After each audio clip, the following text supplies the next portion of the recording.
Hey. Hey. Oke deh. Harapannya teman-teman sudah wake up ya. Dari tadi udah wake up sih. Maksudnya, hey, hai gitu ya, biar tetap semangat gitu ya. Karena sebentar lagi insya Allah akan dapat materi yang bagus banget nih buat teman-teman. Tapi sebelum itu kita akan tanya dulu lebih lanjut ya tentang siapa sih pemateri kita hari ini gitu ya, gitu teman-teman. Oke, saya sapa dulu nih Kak Putranya. Assalamualaikum warahmatullahi wabarakatuh, Kak Putra. Waalaikumsalam warahmatullahi wabarakatuh, Ustazah. Sehat Kak Putra? Alhamdulillah sehat. Alhamdulillah ya. Ini Kak Putranya sudah hadir teman-teman dari tadi pagi pas opening ya. Jadi teman-teman silahkan ya dari sekarang nih ya. Kalau ada punya banyak pertanyaan silahkan, boleh nanti ditanyakan banget sama Kak Putranya ya tentang apa-apa saja yang teman-teman penasaran gitu ya tentang profil ini seperti apa, nanti jangan ragu-ragu untuk bertanya. Tapi sebelum itu izinkan saya share screen tentang profil Kak Putra dulu ya teman-teman ya. Sebentar.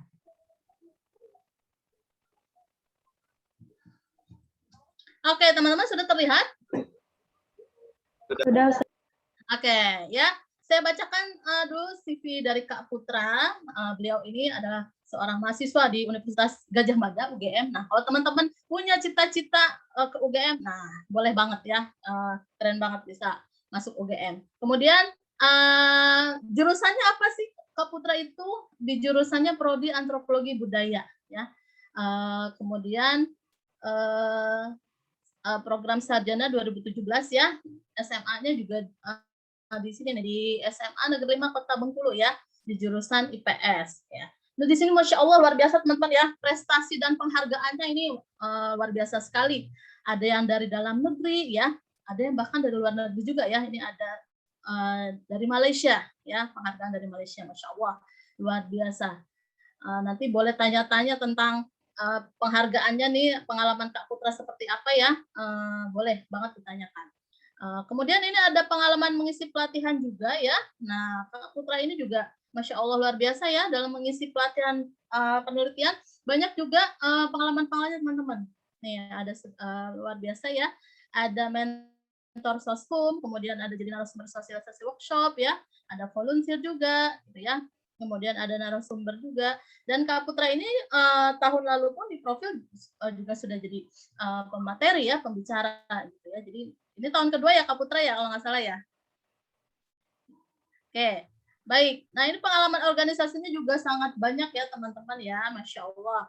Ya, ada di PKM Center Universitas Gadjah Mada, kemudian ada sebagai ketua umum, fasilitator, kemudian luar biasa nih, ada juga di unit penalaran ilmiah humanika ya, sebagai ketua umum, ada wakil ketua juga, ada sebagai kepala divisi, Masya Allah ya, luar biasa sekali.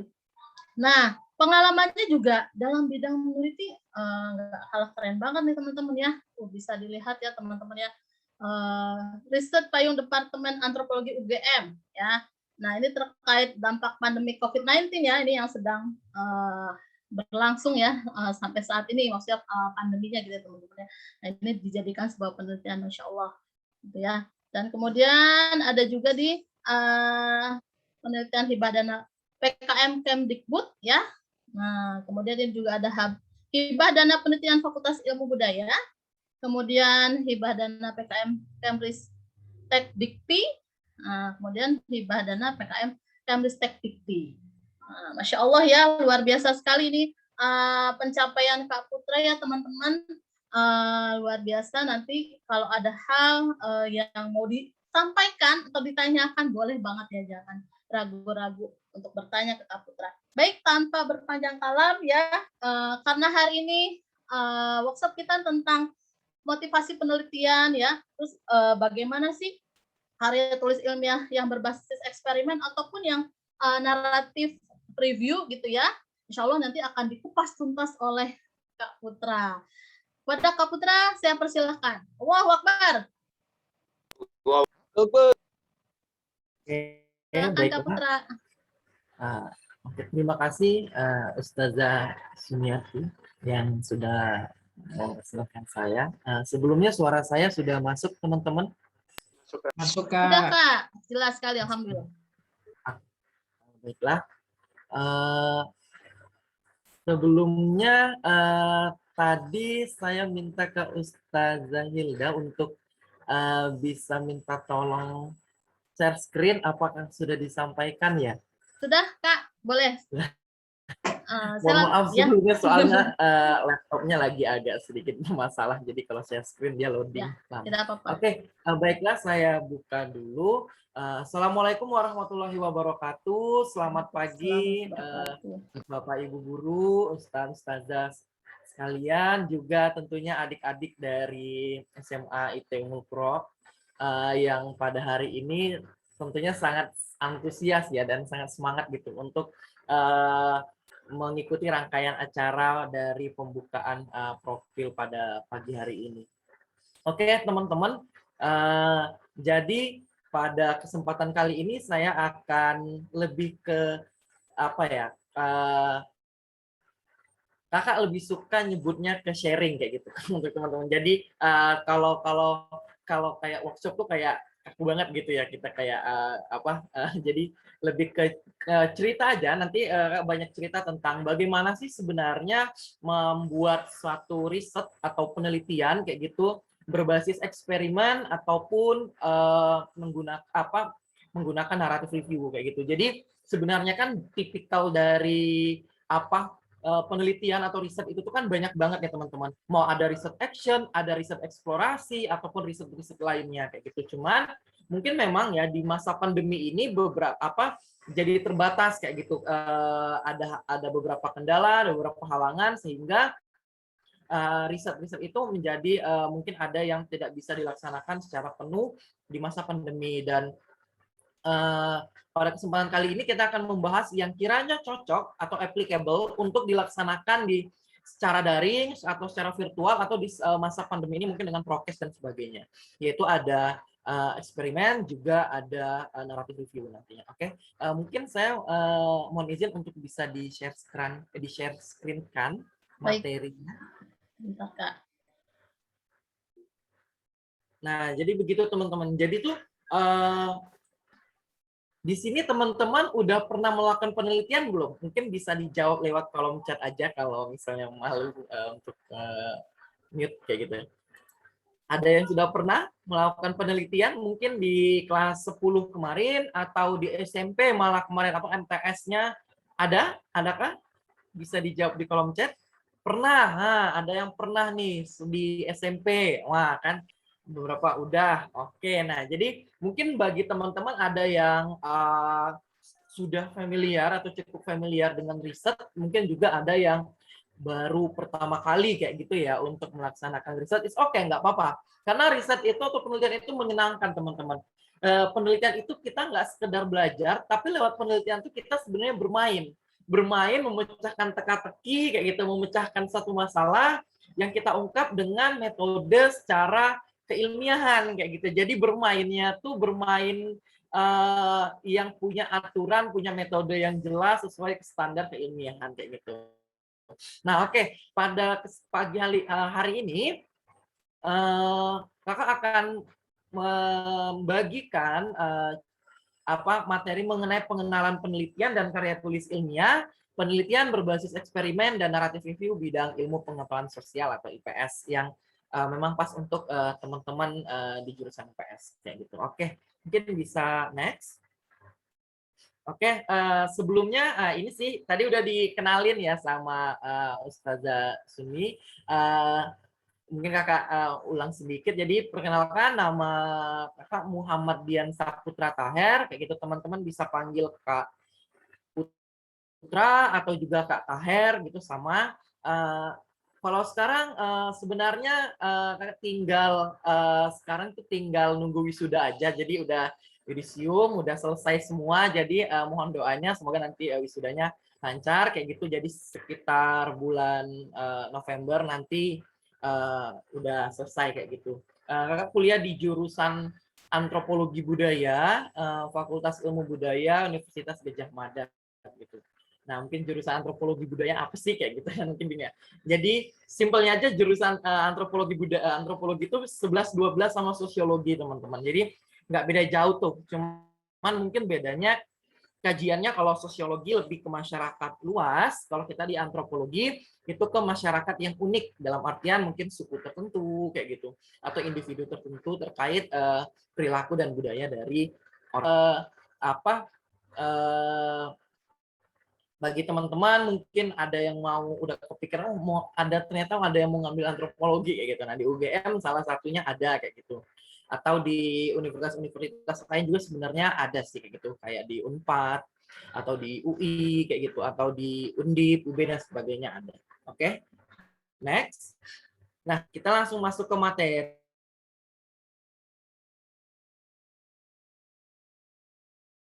Eksperimen dan naratif review itu apa? Sebelumnya kita harus tahu apa sih itu research, apa sih itu penelitian, kayak gitu. Nah, jadi secara simpelnya research itu adalah proses of systematic inquiry that entails collection of data. Jadi proses sistematis tentang pengumpulan data, kayak gitu. Juga documentation of critical information. Jadi mengkritik dokumentasi dari kritik atas informasi kayak gitu, atau juga melakukan analisis dan interpretasi terhadap data kayak gitu berdasarkan adanya metode yang sudah ditetapkan dengan standar keilmiahan kayak gitu pada satu bidang studi atau bidang akademik tertentu kayak gitu. Jadi kan karena kayak bidang IPA dengan bidang IPS itu kan dia punya metodologi yang berbeda gitu kan teman-teman untuk mengumpulkan data penelitian. Jadi seperti itu. Intinya teman-teman penelitian itu adalah teman-teman memecahkan masalah apa yang teman-teman pikirkan kayak gitu. Jadi teman-teman punya pertanyaan kayak gitu, punya rasa penasaran terhadap satu hal dan teman-teman melakukan penyelidikan untuk mengetahui apa sih yang sebenarnya atau ibaratnya untuk memastikan jawaban atas rasa penasaran teman-teman itu sudah disebut sebagai penelitian atau bisa disebut juga sebagai riset kayak gitu.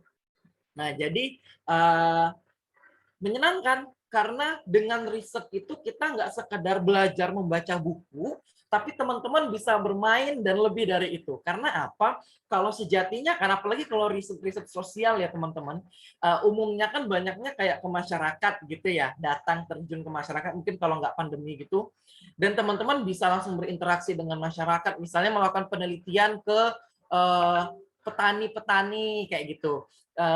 Teman-teman bisa langsung datang ke sawah, langsung datang ke kebun mereka, bertanya, dan segala macam itu sangat memungkinkan. Atau mengamati pasar kayak gitu.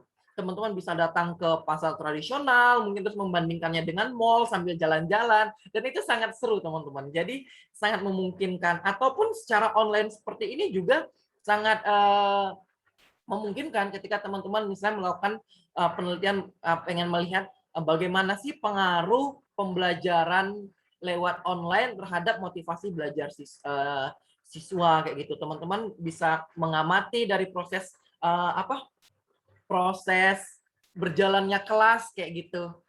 Sambil belajar teman-teman sambil mengamati, oh ternyata sebagian orang itu cenderung mematikan kameranya off cam kayak gitu. Teman-teman bisa membandingkan nanti bagaimana tingkat pemahamannya terhadap materi yang disampaikan antara siswa yang off cam sama yang on cam kayak gitu. Itu sangat memungkinkan untuk teman-teman lakukan.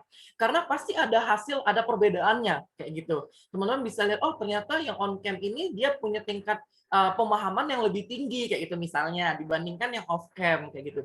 Terus teman-teman bisa tarik lagi ke bawah misalnya, oh ternyata yang off cam ini nggak paham karena mereka ternyata setelah diwawancara lebih lanjut mereka ditinggal makan, mereka sambil tiduran misalnya dan segala macam. Atau yang on cam itu karena on cam mereka akhirnya fokus karena merasa terawasi sehingga mereka fokus mendengarkan. Misalnya kayak gitu. Itu sangat memungkinkan teman-teman melakukan penelitian kayak gitu. Jadi banyak kayak gitu. Atau teman-teman berdasarkan studi literatur saja itu juga sudah bisa. Misalnya teman-teman pengen penelitian tentang misalnya penelitian tentang bagaimana pengelolaan banjir di Jakarta kayak gitu. Tapi kan itu mungkin di masa pandemi ini cukup sulit, misalnya ke lapangan juga, misalnya teman-teman pengen melihat itu wilayah DKI Jakarta kayak gitu, pengelolaan banjir yang mana, dan itu wilayahnya sangat luas. Teman-teman bisa mengakali dengan studi literatur dalam bentuk naratif review, systematic review, dan sebagainya. Dan itu berdasarkan penelitian-penelitian yang sudah ada, teman-teman tinggal merangkum, meringkas, terus teman-teman generalisir, digeneralkan. Diambil lagi kesimpulan dari sana, apa sih sebenarnya yang sudah dilakukan terhadap pengelolaan sungai, pengelolaan banjir yang ada di Jakarta, misalnya kayak gitu. Jadi banyak sekali yang bisa teman-teman lakukan dari riset berbagai hal kayak gitu. Next. Nah, karena sekarang situasinya adalah di masa pandemi yang membatasi kita dari cukup banyak ya kegiatan secara offline kayak gitu. Jadi tetapi sebenarnya dengan online pun, dengan daring pun, kita masih sangat bisa untuk melakukan penelitian kayak gitu. Baik penelitian data sekunder ataupun penelitian data primer. Karena apa teman-teman? Ketika melakukan penelitian misalnya memang bisa ya ngambil data primer lewat daring, ya bisa. Contohnya misalnya teman-teman melakukan survei melakukan kayak tadi misalnya tingkat pemahaman siswa dalam belajar di masa pandemi. Teman-teman kan bisa sebar kuesioner pakai Google Form kayak gitu kan. Dan itu sangat memungkinkan untuk dilakukan. Teman-teman bisa wawancara secara online, bisa melakukan focus group discussion lewat Google Meet atau Zoom, dan itu bisa kayak gitu. Sangat memungkinkan teman-teman mengambil data secara daring, baik itu data sekunder maupun data primer kayak gitu. Dan dalam kesempatan kali ini kita akan membahas mengenai dua jenis penelitian yang teman-teman bakal lakukan mungkin 1 semester ke depan atau beberapa bulan ke depan, yaitu penelitian berbasis eksperimen, juga penelitian berbasis naratif review. Jadi penelitian eksperimen tuh nggak dimiliki sama anak IPA aja teman-teman, masuk lab kayak gitu. Tapi anak sosial pun punya eksperimen, walaupun mungkin eksperimennya nggak perlu menggunakan lab, ataupun ada juga yang menggunakan lab, tapi rasanya di masa pandemi ini kan kita nggak ya kayak gitu, karena dan juga keterbatasan lab laboratorium dari sosial itu kan nggak banyak kayak gitu teman-teman. Oke, mungkin next. Nah, yang pertama kita akan bahas mengenai sebelum masuk ke itu kita akan melihat bagaimana sih cara mengembangkan ide penelitian kayak gitu. Jadi teman-teman ketika teman-teman sudah punya ide kayak gitu, terus berdasarkan misalnya teman-teman melakukan pengamatan, melihat kondisi sekitar, atau teman-teman melihat berita dan segala macam, muncullah ide, teman-teman dari sana bisa mengembangkan menjadi satu hipotesis atau pertanyaan. Kenapa sih ini terjadi? Kok bisa kayak gini? Kenapa bisa menghasilkan kayak seperti itu dan segala macam, itu teman-teman bisa kayak gitu memberikan berbagai macam spekulasi pertanyaan. Dari sana teman-teman bisa langsung mengujikan, mendesain, untuk mengetahui hal ini tuh aku perlu apa aja sih? Perlu wawancara, bisa. Ini perlu melakukan survei, ini perlu observasi nih, mengamati kayak gitu dan segala macam. Dari sana nanti teman-teman bisa lakukan hal tersebut, terus teman-teman mendapatkan data, terus teman-teman lihat dari data tersebut apakah bisa menjawab pertanyaan yang teman-teman ajukan tadi. Hipotesis itu dugaan sementara, teman-teman. Jadi dugaan ibaratnya tuh simpelnya prediksi dari teman-teman tuh apa, terus dicari jawabannya benar atau enggak. Setelah itu teman-teman nanti baru menuliskan laporannya atau mengetahui hasil dari risetnya kayak apa. Jadi kayak gitu. Kurang lebih cara mengembangkan ide penelitian sampai menjadi satu penelitian yang utuh itu kurang lebih kayak gitu. Jadi kayak di slide itu teman-teman bisa ikuti alurnya. Oke, next. Nah, selanjutnya kita masuk ke penelitian eksperimen. Nah, apa sih sebenarnya penelitian eksperimen kayak gitu, teman-teman? Di sini yang udah pernah melakukan penelitian, ada yang sudah pernah melakukan penelitian lewat eksperimen? Ada? Apakah Saya ada? pernah, Kak. Oh, pernah. Oke. Oke. Kalau boleh tahu tentang apa nih tadi yang Wafid? Oh iya, saya pas SMP tuh eksperimennya apa? Membuat koran sebagai media tanam, Kak. Oh, oke. Berarti lebih ke IPA gitu ya? Ya, lebih ke IPA gitu. Penelitian. Oke, it's okay, nggak apa-apa. Nah, jadi teman-teman, kalau IPA mungkin teman-teman udah cukup familiar ya penelitian eksperimen karena umumnya memang penelitian yang berbasis bahan alam atau bersumber dari alam itu biasanya penelitian IPA-nya pakai eksperimen. Misalnya kayak tadi dikasih contoh pembuatan hand sanitizer, lalu misalnya pembuat uji potensi obat dan segala macam kayak gitu dari tumbuhan-tumbuhan yang ada di sekitar kita. Itu sama mungkin karena dari sosial pun bisa teman-teman kayak gitu. Tapi sebelum jauh ke situ, apa sih itu eksperimen, penelitian eksperimen? Jadi eksperimen ini merupakan bentuk khusus investigasi yang digunakan untuk menentukan variabel-variabel apa saja dan bagaimana bentuk hubungan antara satu dengan lainnya. Nah, jadi ketika teman-teman melakukan penelitian eksperimen, itu ada variabel yang teman-teman ingin ketahui hubungannya kayak gitu atau pengaruhnya. Jadi teman-teman tuh pasti kalau melakukan penelitian eksperimen tuh ada dua hal yang ingin teman-teman kaitkan. Kayak tadi misalnya kasih contoh antara pemahaman belajar dengan on cam off cam siswa saat belajar daring. Nah, jadi teman-teman menghubungkan antara dua hal tersebut kayak gitu. Atau misalnya yang lainnya, misalnya teman-teman melihat bagaimana misalnya apalagi, misalnya motivasi belajar atau ya motivasi belajar antara siswa yang suka bermain game dengan yang tidak kayak gitu misalnya, atau misalnya yang lainnya ingin mencari tahu hubungan antara pola asuh orang tua di rumah yang misalnya single parent dan yang masih lengkap kayak gitu misalnya. Jadi banyak. Jadi hubungan-hubungan seperti itu yang bisa teman-teman lakukan lewat eksperimen kayak gitu untuk mengetahui bagaimana bentuknya. Dan tapi memang pada umumnya eksperimen itu tuh diselenggarakan di lab kayak gitu kan. Tapi di masa pandemi ini sangat memungkinkan untuk dimodifikasi, teman-teman bisa pandu lewat online saja. Mereka dari rumah masing-masing, dari tempat masing-masing mengikuti instruksi treatment atau instruksi perlakuan khusus dari teman-teman kayak gitu. Teman-teman tinggal hanya memandu, baiklah misalnya subjek penelitiannya sama-sama temannya kayak gitu. Baiklah teman-teman, silahkan misalnya membaca halaman sekian. Terus teman-teman silahkan membuat apa. Teman-teman tinggal kasih instruksi kayak gitu sangat memungkinkan. Kayak gitu. Jadi penelitian eksperimen itu proses manipulasi melalui pemberian treatment atau perlakuan tertentu terhadap subjek penelitian yang kemudian diamati atau diukur dampaknya. Nah, jadi karena di sini ada kata diukur, maka penelitian eksperimen itu basisnya adalah kuantitatif, teman-teman. Jadi bermain sama angka kayak gitu. Jadi penelitian eksperimen itu pasti bermain sama hitung-hitungan, tapi hitung-hitungannya nggak ribet kok teman-teman, sederhana. Teman-teman bisa menggunakan statistik deskriptif aja. Dalam artian apa statistik deskriptif ini? Itu yang paling sederhana. Mungkin teman-teman udah belajar kan statistik yang belajar ngitung rata-rata, nilai tengah, kayak gitu, mean, median, modus, kayak gitu. Itu sangat memungkinkan. Atau mungkin yang agak lebih tinggi tuh ada kuartil, kayak gitu, persentil, dan segala macam. Itu bisa dihitung, diaplikasikan ke dalam penelitian eksperimen, teman-teman, kayak gitu. Di luar itu memang ujinya masih banyak. Memang pada umumnya uji penelitian eksperimen itu menggunakan yang namanya aplikasi SPSS.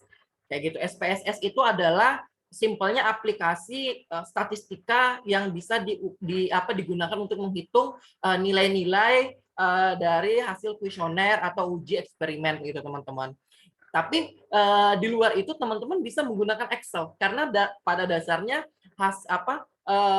model dari aplikasi SPSS itu dengan Excel itu sama. Cuman kalau di SPSS itu tuh dia rumusnya udah otomatis kayak gitu. Kalau di Excel teman-teman mungkin masih membuat manual, tapi oke, nggak apa-apa karena untuk secara sederhana tuh bisa menggunakan sum average aja kayak gitu. Mungkin kalau yang lebih tinggi teman-teman bisa pakai rumus kalau di Excel tuh ada namanya if, count if dan segala macam itu tuh bisa digunakan kayak gitu. Oke, next. Nah, ini karakteristik dari penelitian eksperimen itu adalah teman-teman mengamati atau hubungan kausal antara munculnya variabel terikat dengan variabel bebas. Jadi simpelnya melihat hubungan antara si A dan si B tadi kayak gitu teman-teman.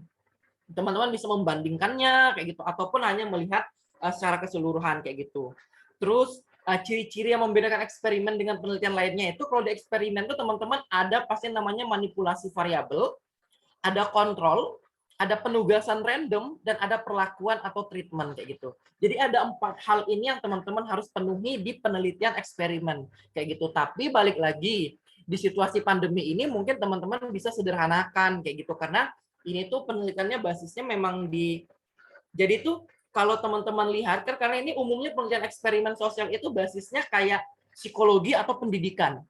Nah gitu teman-teman. Mungkin kalau Bapak Ibu guru udah familiar dengan yang namanya PTK, penelitian tindakan kelas kayak gitu dan itu mirip kan itu kurang lebih eksperimen lah kayak gitu kan karena mungkin memberikan materi, memberikan ini adanya kolaborator, adanya segala macam kayak gitu dan itu nanti diukur antara hasil pretestnya terus dengan posttestnya apakah ada peningkatan pemahaman pembelajaran terkait materi yang diujikan misalnya kayak gitu. Itu sangat bisa. Tapi di luar itu eksperimen sederhana pun bisa teman-teman lakukan minimal yang kayak tadi tuh loh melihat pemahaman siswa dari off cam on cam-nya kamera zoom-nya misalnya kayak gitu kan itu sebenarnya kan sederhana banget ya teman-teman. Teman-teman bisa melakukan hal tersebut di sela-sela belajar bahkan kayak gitu. Lagi belajar kelas teman-teman amati itu sangat memungkinkan. Itu eksperimennya mungkin memang secara tidak langsung tapi teman-teman bisa buat perlakuan juga, teman-teman bisa undang membuat simulasi dan teman-teman bisa lihat dari sana. Oke, next. Nah, desain penelitian kuantitatif atau desain penelitian eksperimen maksud saya itu tuh sebenarnya banyak banget teman-teman. Kurang lebih dibagi 4, ada pre-experimental design, true experimental design, ada quasi-experimental design, sama factorial design kayak gitu. Nah, mungkin aku bakal bahas secara umum aja kayak gitu mengenai desain penelitian ini. Jadi kalau yang pertama pre-experimental design itu sebenarnya desainnya itu belum 100% bentuknya eksperimen karena masih ada variabel yang tidak berpengaruh.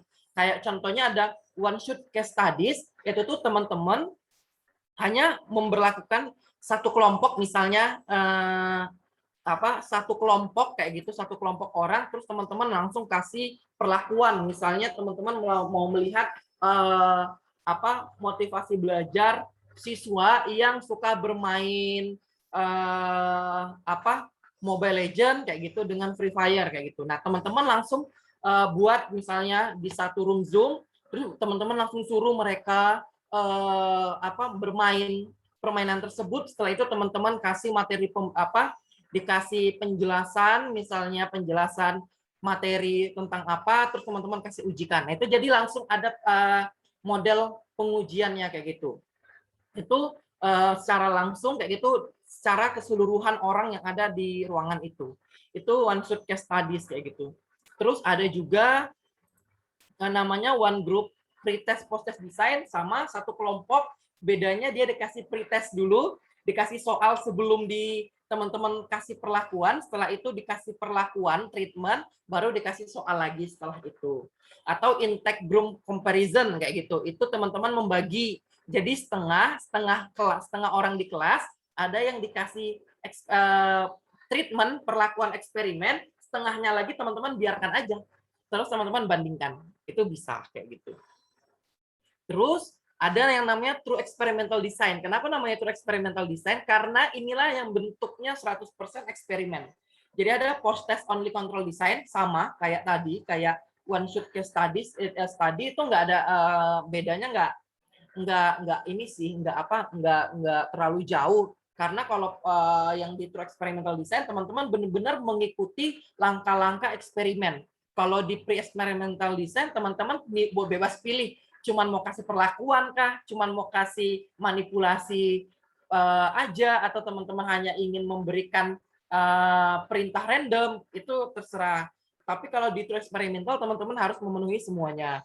Sama pre-test dan post-test control design, ataupun Solomon for group design. Nah, kalau Solomon for group design ini tuh ada beda lagi. Jadi teman-teman harus menggunakan 4 kelompok. Per kelompok tuh bebas sebenarnya. Mau teman-teman isinya cuma 3 orang, itu nggak apa-apa. Nah, Solomon for group design ini tuh teman-teman memberikan dibagi 2. Ada kelompok pretest, ada kelompok yang nggak dikasih pretest, kayak gitu. Terus ada juga kelompok yang dikasih eksperimen, ada juga kelompok yang dibiarin aja, nggak usah dikasih eksperimen. Terus teman-teman bandingkan. Kayak gitu. Ada juga namanya quasi experimental design, itu tuh teman-teman yang pertama ada time series design, teman-teman kasih post pra-tes kayak gitu, tes sebelum dimulai eksperimen, tapi teman-teman lihat hasilnya tuh ketika menurut teman-teman ini hasilnya nih udah bagus, baru teman-teman bisa lanjut ke tahap eksperimennya. Tapi kalau menurut teman-teman hasilnya masih jelek, teman-teman ulang terus sampai hasilnya bagus kayak gitu. Itu namanya time series design. Lalu ada non-equivalent control group design, kayak gitu. Itu ada juga. Jadi itu tuh teman-teman milih acak siapa aja kayak gitu yang bisa dikasih post-test sama pre-test kayak gitu. Lalu ada control balance design, itu semuanya teman-teman kasih eksperimen, kasih perlakuan kayak gitu. Misalnya teman-teman ingin melihat tadi fokus belajar siswa pengaruh game terhadap fokus belajar siswa, semuanya orang di kelas itu, di room itu, teman-teman suruh bermain game kayak gitu, karena perlakuannya misalnya bermain game. Nah itu kan semuanya dikasih, itu bisa disebut control balance design juga kayak gitu. Lalu ada yang namanya factorial design gitu. Factorial design itu teman-teman bisa memilih paling enggak dibagi 2 kayak gitu, antara satu grup dilakukan eksperimen, satu grup enggak. Jadi nanti dibandingkan saja dan itu dipilih pakai faktor-faktor apa saja. Jadi enggak, kalau kayak pre-eksperimental, true eksperimental sama kuasi itu tuh teman-teman udah nentuin faktor variabel apa yang mau diukur. Kalau factorial design itu di spesifik lagi. Jadi misalnya dari banyak yang mau diukur, teman-teman pilih aja 1 atau 2 aspek. Begitu. Oke. Selanjutnya, next. Jadi itu, sebenarnya untuk desain penelitian teman-teman nggak perlu berpikir ribet banget, karena susah banget ya, banyak banget ini jenis-jenisnya, mana bahasa Inggris lagi dan segala macam, nggak usah dipikir. Jadi itu tuh hanya jenis-jenisnya aja, tapi teman-teman tuh bebas mau pakai yang mana aja, tuh nggak usah mikirkan jenisnya dulu baru dipakai, tapi teman-teman langsung aja.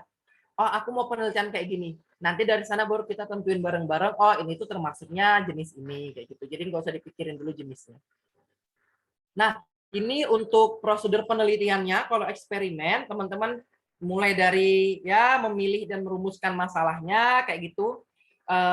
Lalu memilih, udah tahu topiknya apa, teman-teman milih subjeknya siapa, kayak gitu. Oh, ini penelitiannya mau ditujukan ke siswa. Oh, ini penelitiannya mau ditujukan ke pengguna aplikasi Shopee.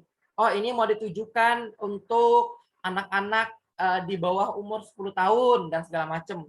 Teman-teman bisa tentukan subjek penelitiannya. Lalu ditentukan tadi desain penelitiannya, eksperimennya mau kayak apa, itu baru, makanya aku bilang tadi tentuin dulu tema topiknya, nggak usah langsung dipikirin desain penelitiannya kayak gitu. Jadi nanti menyesuaikan, oh ternyata dia termasuknya ke apa kayak gitu. Dan itu banyak kok di internet, teman-teman tinggal lihat-lihat aja, oh ini penelitianku tuh masuknya ke sini kayak gitu.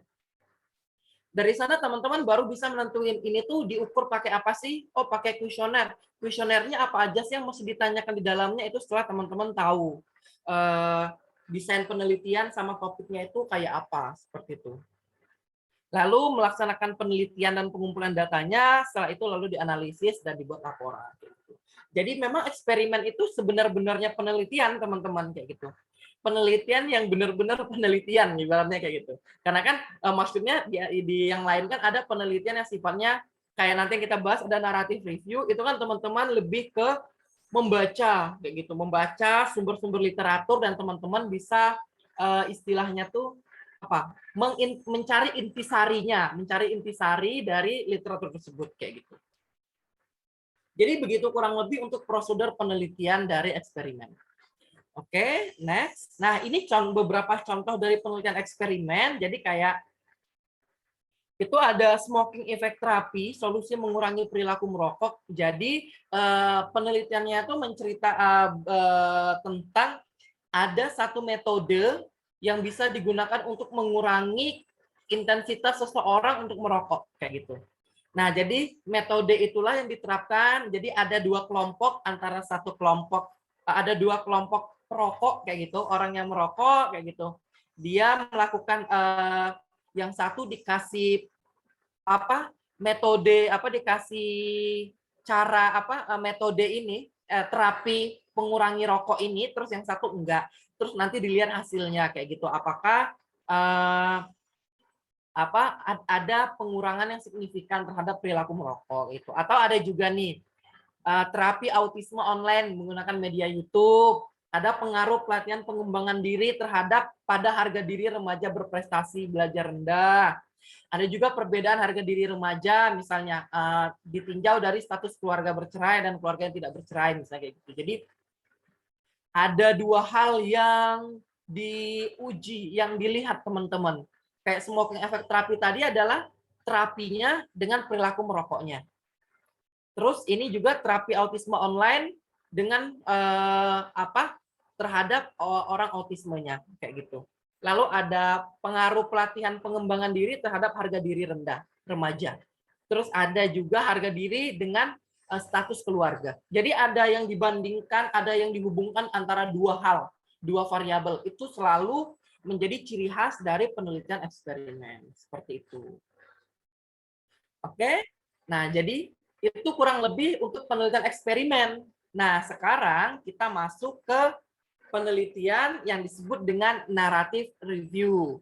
Narrative review ini apa? Jadi kalau yang tadi teman-teman melakukan penelitian eksperimen itu adalah benar-benar action.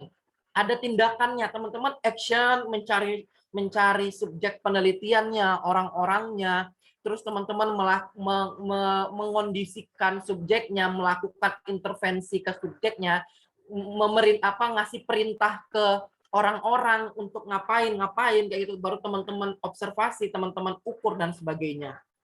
Nah, sedangkan narrative review simpelnya ini adalah teman-teman mungkin udah sering gitu ya membuat rangkuman materi.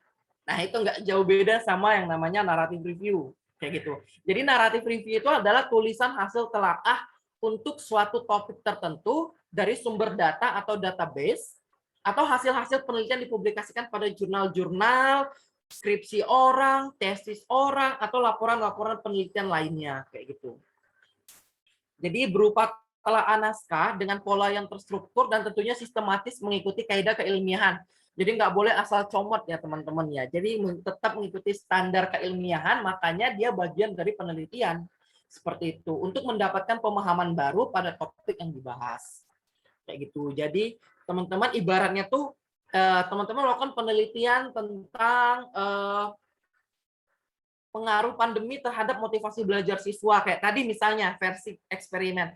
Tapi teman-teman punya keterbatasan, nggak bisa eksperimen. Terus teman-teman akhirnya mengumpulkan aja penelitian-penelitian terdahulu yang membahas tentang pengaruh motivasi belajar siswa, juga pengaruh pandemi. Teman-teman ada 10 jurnal kayak gitu. Teman-teman ringkas, teman-teman simpulkan, oh, apa hubungan antara kedua tersebut berdasarkan penelitian terdahulu. Itu bisa yang disebut sebagai narrative review. Nah, di mana sih posisinya narrative review ini jika diperbandingkan dengan penelitian lainnya? Next. Nah, ini teman-teman. Jadi, kalau teman-teman perhatikan titik kecil di tengah, itulah yang disebut penelitian. Yang action. Contohnya tadi eksperimen, itu titik yang ada di tengah yang kecil hitam itu. Individual patient data, kayak gitu. Meta analisis juga bisa itu. Jadi dikombinasikan. Kurang lebih itu. Nah, sedangkan di mana posisi dari narrative review itu yang lingkaran paling besar.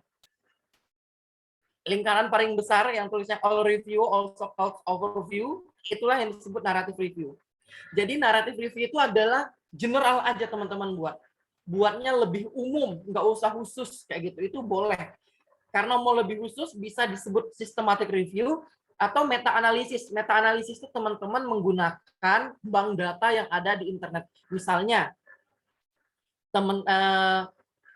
teman-teman menggunakan tweet-tweet di Twitter atau postingan-postingan di Instagram. Nah, itu bagian dari meta analisis kayak gitu.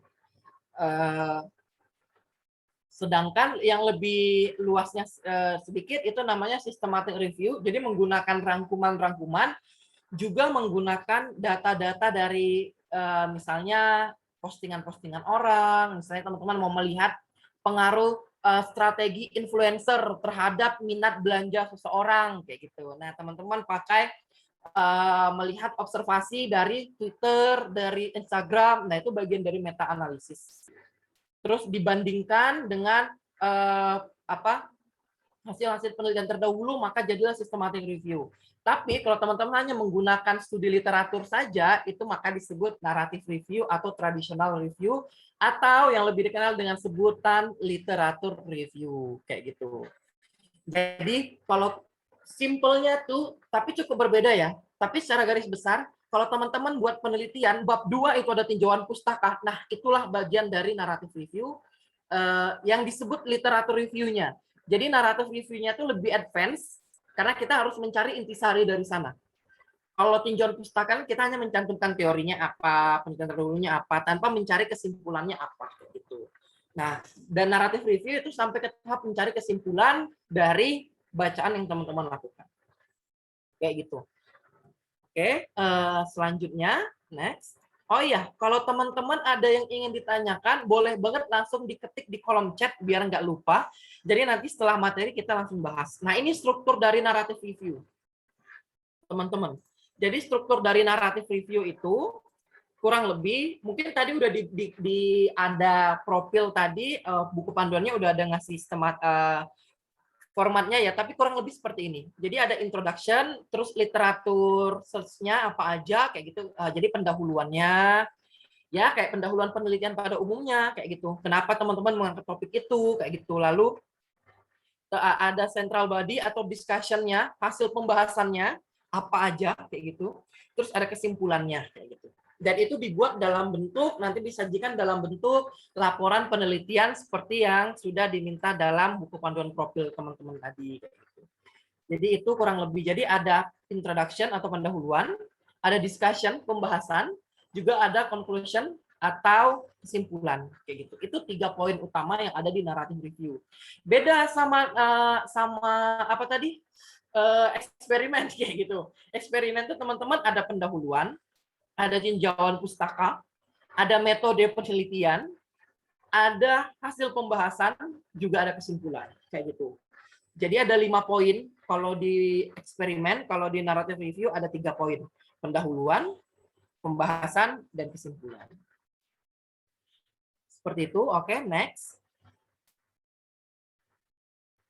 Nah, jadi sebenarnya narrative review itu adalah pengembangan dari literatur review yang bertujuan untuk memberikan kontribusi pada bidang ilmu tertentu, menunjukkan kebaharuan atau mencari titik temu antara banyak penelitian yang sudah ada, terus teman-teman simpulkan apa sih yang sebenarnya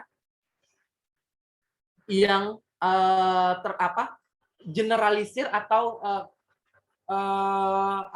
kesimpulan umum dari topik tersebut.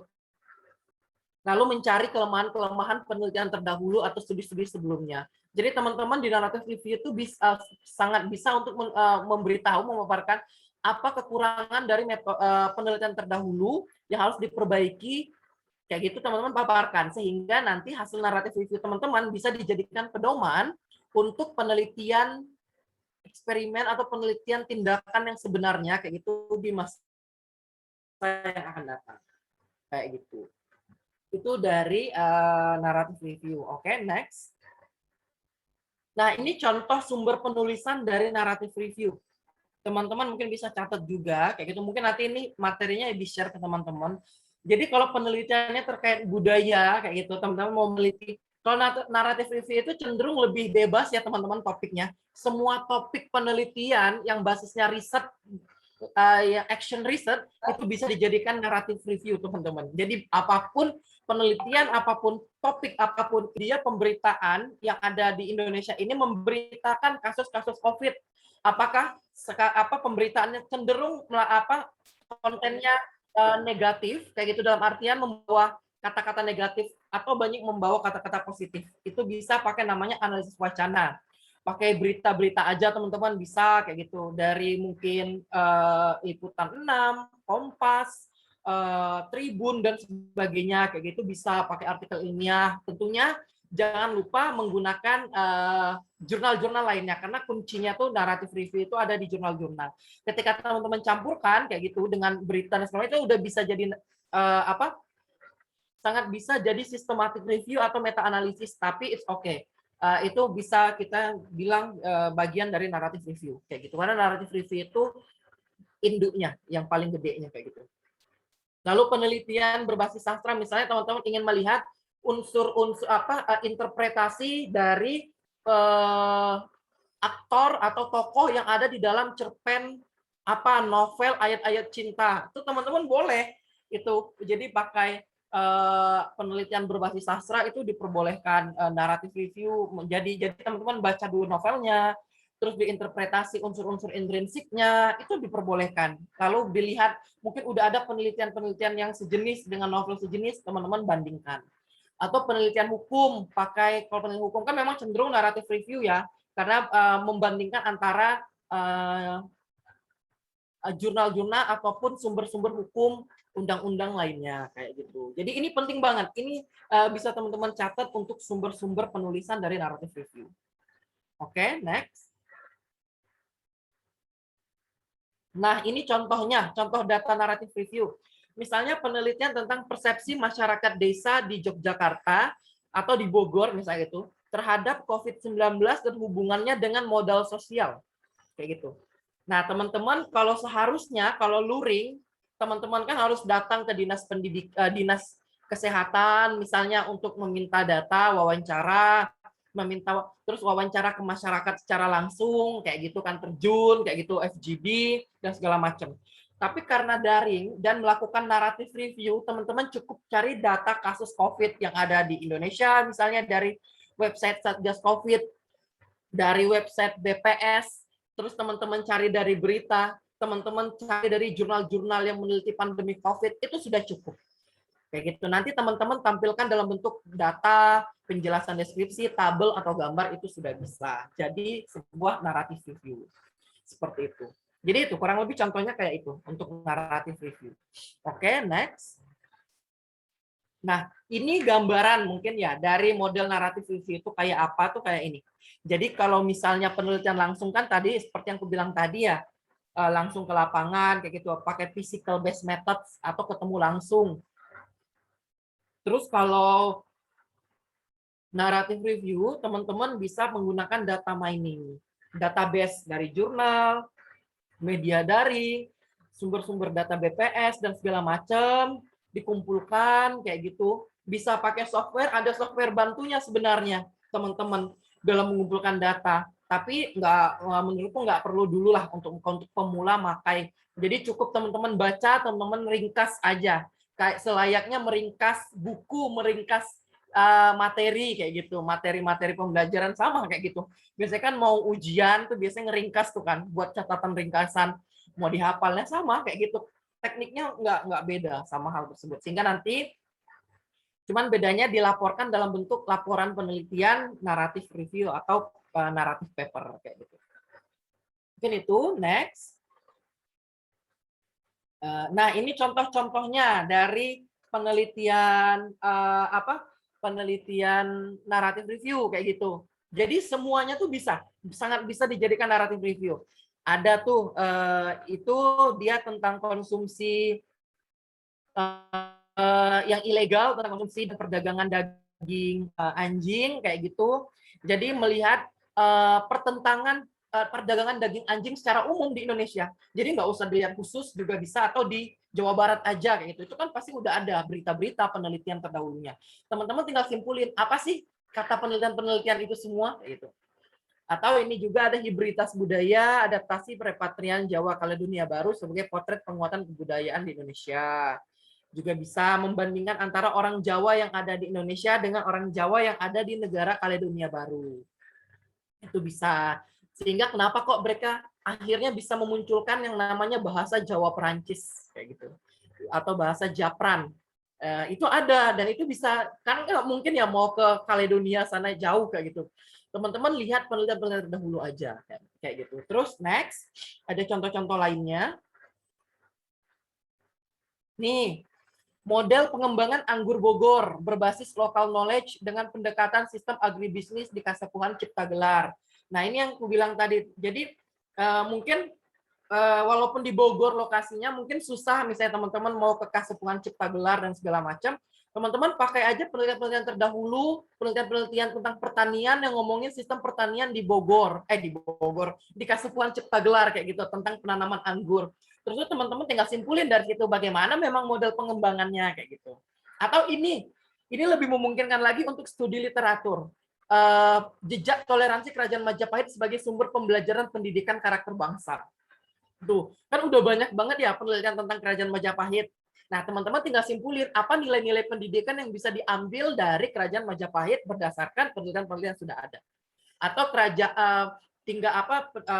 misalnya kerajaan yang lainnya juga boleh kayak gitu, kerajaan Pasundan, mungkin kerajaan lainnya yang ada di Indonesia itu sangat boleh, atau mengambil nilai-nilai teladan dari pahlawan-pahlawan misalnya kayak gitu. Itu boleh kayak gitu menggunakan naratif review. Tinggal disimpulkan aja apa. Lalu next masih ada nih Forest Healing Indonesia, model pemanfaatan jasa hutan sebagai alternatif manajemen stres masyarakat. Nah, ini kan seharusnya eksperimen ya, teman-teman. Bagaimana orang-orang kita kasih forest healing, penyembuhan lewat terapi di hutan kayak gitu. Tapi ini karena naratif review, jadi berdasarkan terapi hutan yang udah ada di penelitian terdahulunya, disimpulkan aja kayak gitu. Lalu misalnya ada literasi digital dalam mengenal dan mengatasi cyberbullying di kalangan remaja penggemar K-pop. Kan udah banyak ya penelitian tentang K-pop, tinggal teman-teman simpulkan bagaimana dari penelitian tersebut menggambarkan tentang cyberbullying yang dilakukan oleh mereka. Misalnya bagaimana fans-fans BTS misalnya membuli fans-fans dari Red Velvet misalnya gitu kan, K-pop gitu, itu bisa teman-teman tinggal bandingkan lewat berita-berita, terus misalnya dari fanbase mereka, atau dari jurnal-jurnal kayak gitu teman-teman. Jadi menarik ya, dan mungkin lebih fleksibel untuk naratif review yang bisa teman-teman pahami. Oke, next. Nah, mungkin ini terakhir dari aku sih, ada 2 slide tambahan. Jadi tips untuk mendapatkan ide penelitian itu jelas teman-teman, kalau pandemi gini mungkin banyak-banyak aja browsing apa sih yang lagi hangat diberbicarakan sekarang, atau apa hal yang unik teman-teman ingin ketahui, baca buku atau konsultasi dengan guru. Lalu bisa juga memperhatikan lingkungan sekitar, peka kayak gitu terhadap lingkungan sekitar, teman-teman bisa menemukan karena banyak sekali yang bisa teman-teman ambil yang nggak terpikirkan oleh teman-teman, itu ada di lingkungan kita. Berpikir kreatif juga, baru bulatkan tekad, berpikir out of the box. Jadi teman-teman bisa mencari ide yang nggak terpikirkan sama orang, lalu punya niat dan minat yang tinggi, rasa penasaran yang tinggi, itu teman-teman perlu bangun di dalam diri teman-teman kayak gitu untuk memulai riset ini kayak gitu, dan pahami tentunya setelah itu baru teman-teman pahami metode penelitian yang pasnya apa, sehingga teman-teman bisa memulai penelitian dengan cara yang tepat kayak gitu.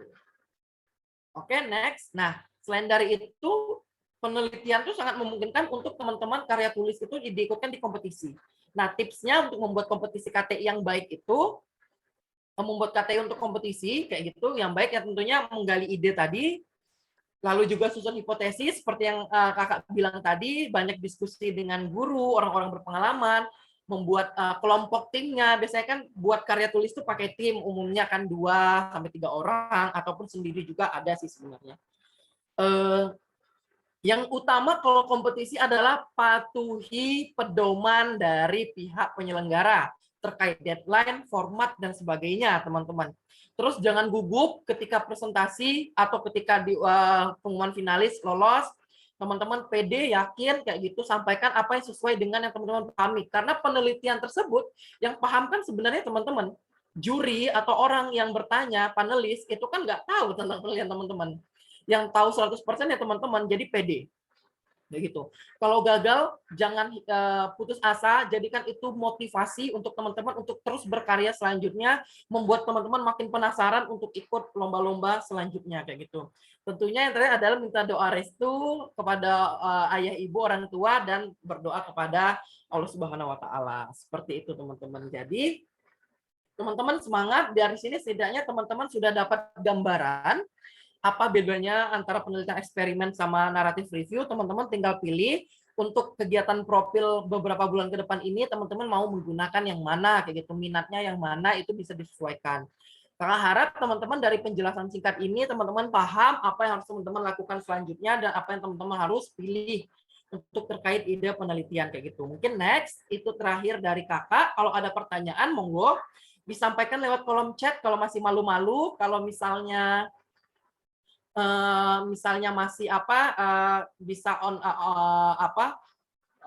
lewat langsung, bisa disampaikan secara langsung kayak gitu. Nah, itu salah satu dokumentasi foto kakak pas pertama kali menjuarai di tingkat kuliah. Jadi pas pertama kali masuk kuliah dan menang itu di kegiatan yang namanya tuh Pekan Ilmiah Mahasiswa Nasional waktu itu. Alhamdulillah kakak dapat medali emas di kategori poster dan presentasi, dan itu menurut kakak rezeki tersebut, anugerah tersebut kakak dapatkan karena yaitu dari belajar penelitian sejak dini, sejak SMA kakak juga sudah belajar, dan itu harusnya berlaku juga kepada teman-teman. Teman-teman pasti bisa memulai sejak SMA, dan penelitian itu, karya tulis itu sangat-sangat berguna ketika teman-teman masuk ke jenjang perkuliahan nantinya, kayak gitu. Karena pada ujungnya teman-teman akan bertemu sama skripsi, tugas-tugas perkuliahan, dan itu berhubungan sama namanya karya tulis ilmiah. Seperti itu. Mungkin itu yang bisa kakak sampaikan. Kalau ada pertanyaan, monggo. Bapak Ibu guru juga, monggo kalau ada pertanyaan bisa disampaikan.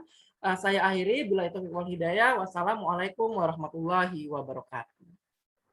Waalaikumsalam Waalaikumsalam warahmatullahi wabarakatuh. wabarakatuh. Masya Allah, luar biasa ya pemaparan dari Kak Putra ini, sangat detail ya teman-teman. Mangga dipersilakan, kita sekarang sesi tanya jawab ya Kak Putra ya. Bagi teman-teman yang sudah penasaran ya, ingin bertanya, boleh on mic. Kita ada berapa sesi nih Kak Putra ya? Kita sesi pertama dulu ya. Boleh Iya. nanti 3 penanya dulu. Boleh mau langsung on cam, on mic, boleh silakan on mic, ataupun mau raise hand dulu, silakan teman-teman. Untuk Ustadz Ustazah, bagi yang ingin bertanya pun dipersilahkan ya. Jangan ragu-ragu, mumpung ada pakarnya nih, gitu ya. Jadi kalau ada hal yang ingin ditanyakan dipersilahkan. Mangga teman-teman silahkan. Atau ada yang udah punya judul mau dikonsultasikan sama Kak Putra, wah boleh banget nih ya. Jadi bisa dapat masukan-masukan nih, seperti apa pengembangan dari judulnya nanti. Gitu ya. Silahkan teman-teman, dibuka sesi tanya jawab. Atau ada yang di chat nih, kolom chat boleh, nanti saya bacakan. Kalau misalnya malu untuk on mic, mangga silahkan. Ayo teman-teman, silakan bertanya silakan. bebas. Bebas. Terkait apa aja boleh. Boleh terkait apa aja ya. Terkait materi tadi, mau sharing apa, mau segala macam, boleh. Sampaikan saja teman-teman. Kita santai aja di sini, walaupun ada Bapak Ibu guru ya. Jadi nggak apa-apa. Kita toh waktunya lama Ya, loh. sampai 4 bulanan itu waktu yang sangat cukup teman-teman untuk mengerjakan penelitiannya, baik itu eksperimen ataupun naratif review kayak gitu. Ya apa nanti kita bisa diskusikan kayak gitu. Yuk silahkan teman-teman, nanti akan ada door prize bagi penanya ya yang beruntung atau yang terpilih. Silahkan boleh bertanya. Oke. Mangga, pertanyaan pertama dari Ustadz Ridwan Mustafa. Apa-apa ya Kak ya, dari pembimbingnya nih, salah satu pembimbingnya nih. Baik, Ustadz Ridwan, mangga silakan Ustadz. Silakan langsung bertanya. Baik, jazakillah Misumi. Assalamualaikum Kak Putra. Mohon izin bertanya ya terkait dengan lebih spesifik ke narasi atau studi literatur kali ya. Kalau sebetulnya dalam penelitian itu manakah yang lebih diutamakan sebagai rujukan? Apakah bentuknya buku atau jurnal gitu? Misalkan saya berbicara tentang literatur review, misalkan ada siswa yang ingin meneliti, kemudian manakah literatur yang didahulukan, apakah basisnya lebih ke jurnal atau penelitian atau buku textbook gitu. Itu yang pertama. Yang kedua adalah satu lagi tadi apa ya? Kayaknya itu dulu aja deh. Ntar kalau misalkan ada lagi, ntar saya tanyakan lagi. Jazakumullah khair. Baik, Ustadz. Langsung dijawab aja ya Kak Putra ya. Baik. Ya, silakan Kak Baik, Putra. Ustadz Ridwan, terima kasih atas pertanyaannya. Jadi apa yang mesti dahulukan antara buku atau jurnal untuk terkait naratif review kayak gitu. Nah, sebenarnya ini dua-duanya itu penting sih, maksudnya dalam artian tidak ada yang lebih didahulukan, karena pada intinya untuk naratif review ya pada umumnya sama.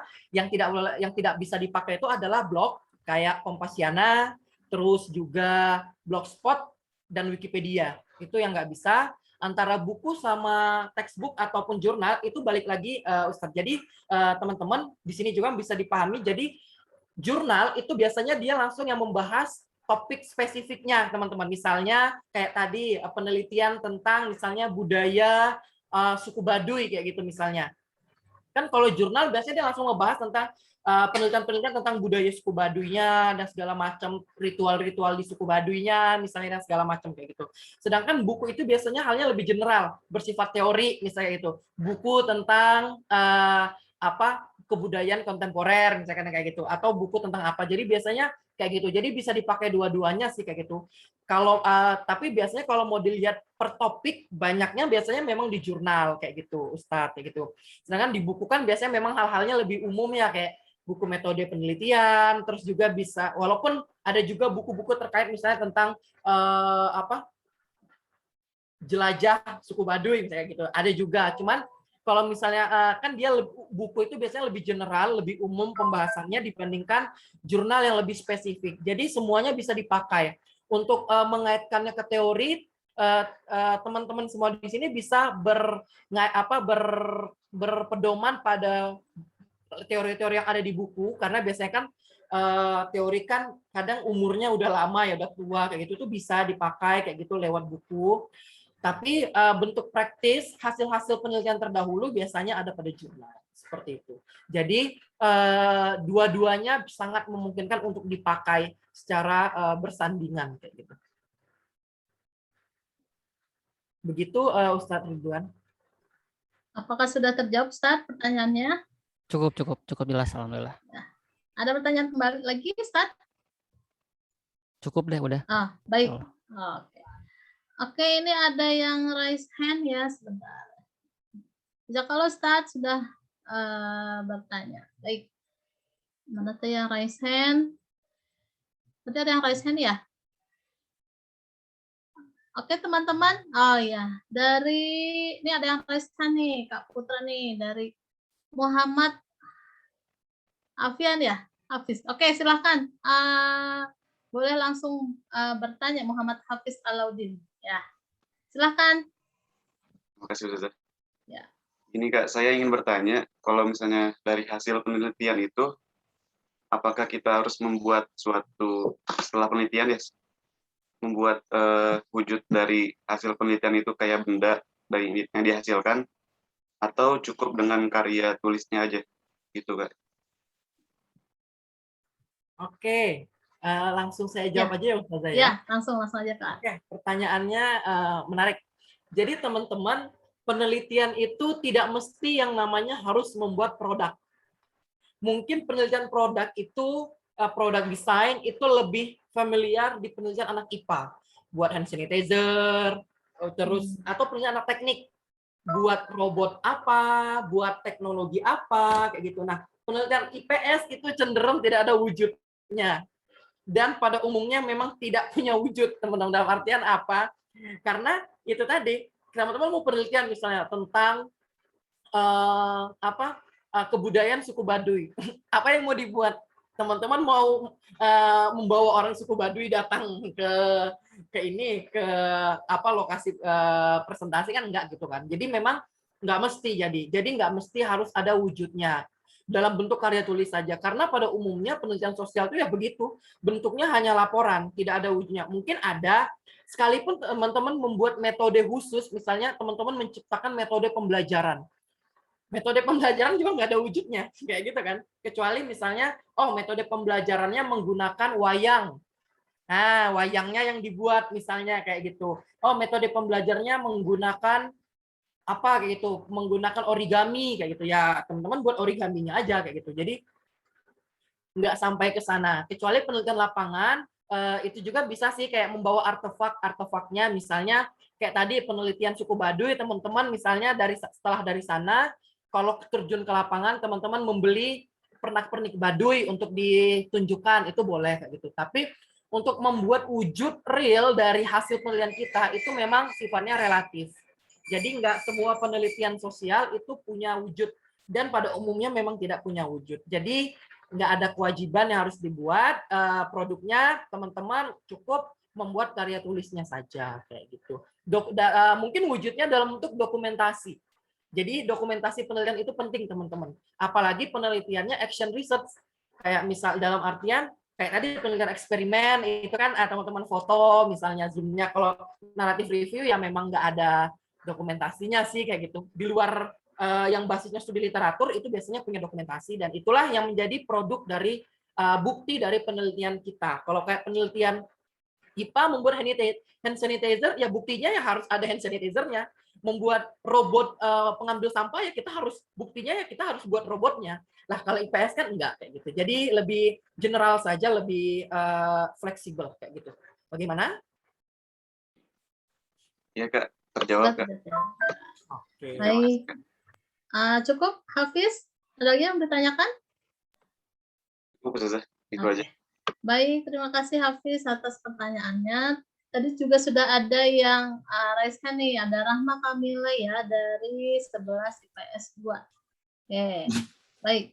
Silahkan Rahma Kamila. Kak, saya izin bertanya. Misalkan di kondisi online kayak gini, tapi misalkan kita udah nentuin tema, ternyata tema itu menjadikan suatu kita harus survei lapangan untuk meneliti hal apa yang harus kita siapkan gitu. Itu aja sih. Soalnya kan pasti berbeda gitu antara meneliti secara online dan survei secara langsung di tempat. Oke. Kalau boleh tahu contoh topiknya kayak apa misalnya? Ini masih wacana sih. Nggak apa-apa. Gimana misalnya? Kan Contohnya. waktu kemarin tuh apa sih di Bogor itu kan baru ketemu bunker itu kan, bunker di bawah terowongan. Nah itu pengen dicari tahu. Oke. Nah memang itu tricky sih, cukup tricky teman-teman kayak gitu kalau misalnya melakukan field research kayak gitu. Makanya mungkin untuk profil ini dibatasi cuman eksperimen sama naratif review di luar, dan nggak termasuk field research kayak gitu, karena field research itu yaitu penelitian lapangan, teman-teman harus ke sana. Tapi sebenarnya field research pun bisa diakali kalau memang kita ya mau nggak mau memang keterbatasan nggak bisa ke sana datang, teman-teman bisa mewawancarai masyarakat sana, cari kontaknya secara online kayak gitu melalui WhatsApp dan sebagainya, atau ke dinas Badan Pengelolaan Cagar Budaya Bogor atau Jawa Barat misalnya gitu. Pasti mereka kan seenggaknya udah mendeteksi ya, atau badan arkeologi di sana gitu keberadaan itu kayak gitu kan. Teman-teman bisa lewat sana untuk wawancara. Tapi jadi ya itu keterbatasannya di sana, tapi memang nggak bisa observasi. Jadi paling kurangnya teman-teman nggak bisa observasi, tapi untuk wawancara, studi literatur, kuesioner kayak gitu kan sebenarnya masih memungkinkan dilakukan secara online atau daring kayak gitu. Makanya mungkin direkomendasikan untuk profil ini itu pakai eksperimen. Kalau eksperimen kan kita nggak mendatangi ya kayak gitu ya. Nggak perlu mendatangi, kita cukup setting aja di Zoom, di apa, suruh mereka ngapa-ngapain dari rumah, terus kita pantau kayak gitu. Atau kalau memang tidak memungkinkan, pakai naratif review. Seperti itu. Dari Rahma, gimana? Sebenarnya sih lebih ke wawancaranya di tempat sana, bukan lebih ke survei tempatnya. Terjawab. Oke, ya, bisa mungkin jadi bisa dicari-carilah kontak orang sana, kalau udah ketemu nanti bisa diwawancara atau langsung menghubungi, kan pasti sekarang online gini dinas-dinas aktif ya secara WhatsApp atau online-nya. Teman-teman bisa menghubungi mereka kayak itu dengan kirim email dan segala macam untuk mewawancarai mereka terkait mungkin banker tadi kayak gitu. Oke. Sudah terjawab, Rahma? Sudah. Iya. Baik, terima kasih Rahma sudah bertanya. Berikutnya masih ada 2 nih yang raise hand, Kak Putra. Berikutnya ada Amalia Hamatullah Syahida dari Selusip S2. Silakan, Amel. Ya, terima kasih sudah mau izin bertanya. Yang pertama, seperti apa sih judul penelitian yang menarik itu? Lalu yang kedua, mana yang lebih penting antara penelitian yang menarik atau dari segi penulisan yang rapi, rinci, dan lain-lain? Terima kasih. Oke, pertanyaannya menarik ya. Judul yang menarik itu kayak apa? Judul, jadi tuh aku selalu juga sih, ini selalu diingatin banget kayak gitu sama dosenku. Kalau buat judul penelitian tuh yang seksi katanya. Jadi yang eye catching, yang sekali lihat, wow kayak gitu. Dan itu teman-teman sebenarnya strateginya banyak itu, tapi umumnya topik utama teman-teman itu harus terlihat jelas di judul. Penelitiannya misalnya tadi ya, penelitiannya tentang suku Baduy tadi misalnya ya, tentang suku Baduy, terus teman-teman pengen lihat orang suku Baduy ini tuh dia lebih ke etnosentris, lebih membesar-besarkan kesukuannya atau nasionalismenya terhadap Indonesia tinggi. Misalnya kayak gitu ya, pengen melihat. Teman-teman kasih judul lah misalnya yang menarik. Apa yang kira-kira kaitannya hal itu? Integrasi nasional. Saya gitu judulnya. #2. Persepsi etnosentrisme pada suku Baduy dalam melihat pemahaman, dalam melihat kecintaan terhadap tanah air Indonesia. Misalnya kayak gitu kan. Jadi teman-teman tuh topik utama suku Baduynya ada, terus kayak poin utama yang mau dilihat dari penelitian itu tuh apa sih? Kayak gitu. Jadi bisa dilihat. Jadi kayak contoh tadi mungkin teman-teman misalnya kayak lihat contoh yang naratif review tadi atau contoh penelitian eksperimen tadi kan judul besarnya situ smoking effect therapy. Karena memang itu poin utama di penelitiannya tuh itu. Nanti baru smoking effect therapy bisa jadi sebagai solusi permasalahan intensitas merokok misalnya gitu. Nah, jadi yang diawalinnya itu adalah smoking effect terapinya kayak gitu. Kalau aku biasanya selalu kalau ngasih judul penelitian tuh, tapi itu balik lagi ke orang-orang ya, dan itu sifatnya relatif. Aku selalu misahin topik besarnya itu pakai #2. Misalnya kayak tadi smoking effect therapy #2 solusi permasalahan perokok aktif di Bogor misalnya kayak gitu. Lalu atau judulnya yang lain misalnya kayak tadi integrasi nasional #2 melihat kajian etnosentrisme kajian nasionalisme pada suku Baduy dalam merawat konsep kebinekaan di Indonesia, misalnya kayak gitu. Itu bisa strateginya kayak gitu. Tapi nggak kayak gitu pun nggak apa-apa. Misalnya kayak pengaruh atau hubungan antara fear of missing out, FOMO di kalangan remaja terhadap intensitas komunikasi keluarga, misalnya gitu. Yang penting poin-poin yang ada di penelitian itu muncul, teman-teman, di judul kayak gitu. Tapi ya biasanya nggak mengatasi judul yang menarik gitu. Bisa pakai kata-kata kekinian ataupun judul yang menarik itu bisa dilihat dari topiknya yang kekinian. Kayak gitu. Itu sangat memungkinkan. Terus yang kedua tadi adalah lebih baik temanya penelitian yang menarik atau laporannya yang rapi kayak gitu ya. Nah, sebenarnya dua-duanya penting sih teman-teman. Teman-teman sebisa mungkin harus membuat penelitian yang menarik, juga laporannya yang rapi kayak gitu. Tapi memang mungkin ya penelitian yang menarik tidak akan menarik ketika teman-teman menyampaikannya dengan tidak tepat kayak gitu. Dan penelitian yang penyampaian yang tepat itu dilihat dari laporan penelitiannya kan, kayak gitu. Sebelum mungkin presentasi. Jadi teman-teman mau nggak mau penulisan di laporan penelitiannya ya harus baik kayak gitu. Percuma penelitiannya udah bagus tapi orang nggak ngerti sama isi laporannya tuh apa, atau kok ini nggak ada kesimpulannya, kok ini cuman maparin data toh, cuman ngasih tahu data toh. Teman-teman pakai survei, penelitian yang mensurvei orang cenderung lebih menyukai aplikasi Shopee atau Lazada. Teman-teman udah di hasil penelitiannya teman-teman cuma nyantumin. Dari hasil penelitian didapatkan 70% menyukai aplikasi Shopee, 30% menyukai aplikasi Lazada kayak gitu. 50%